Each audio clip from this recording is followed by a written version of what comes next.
In this quick video, we're going to troubleshoot an inverter gateway monitoring system that is no longer connecting to the internet. Now, it doesn't matter what brand that you have. This particular one is a Schneider Xantrex, but you might have a Magnum, you might have an OutBack, you might have a Victor.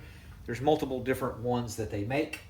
And so we're going to go ahead and troubleshoot it not connected to the internet. So the first thing you want to do, if it's connected to a router, for example, a modem, make sure that you're able to get another device on that router. So for example, try a laptop or a phone. And if those work, then you know the issue is not with your inverter.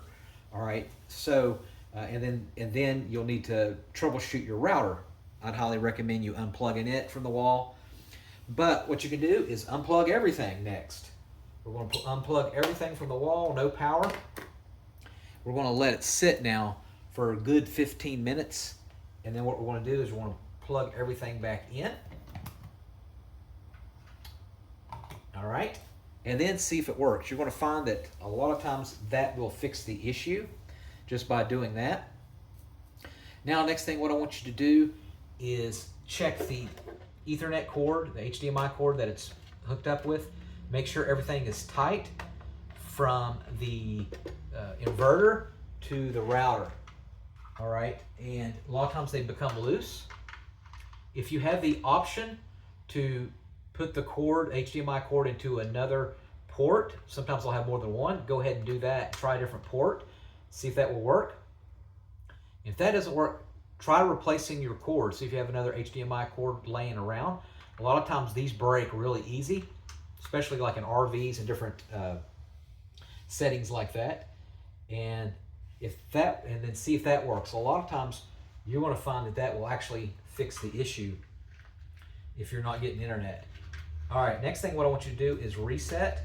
Now we've already unplugged everything, and that will do a reset for the majority of them, a soft reset. But a lot of them will actually have a reset button on the very back. So it'll either be a button or a little pinhole, but look for one on the back. And if you see one, while it's plugged in, hold it down for 15 seconds. That will reset it. Or if there's one with a little pinhole, you can use a safety clip, safety pin, a paper clip, or a precision screwdriver.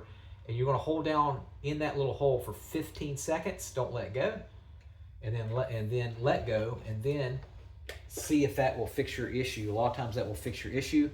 A lot of times you can do a factory reset in the portal. So for example, the Schneider Xantrex, it'll actually has a, you just go to the web portal, and then you go to communication, and you go to system settings, and then there you'll see a reset, and then click reset, and then see if you're able to get to the internet. If that's not working, check your provider. Let's say if you're using a satellite, or if you're using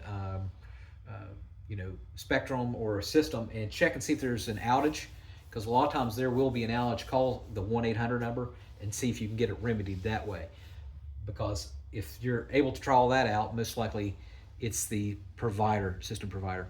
All right, let me know in the comment section, what do you have? Do you have a Magnum? Do you have a Victor? Do you have a OutBack? What do you have? All right, thanks for watching. Make sure you subscribe.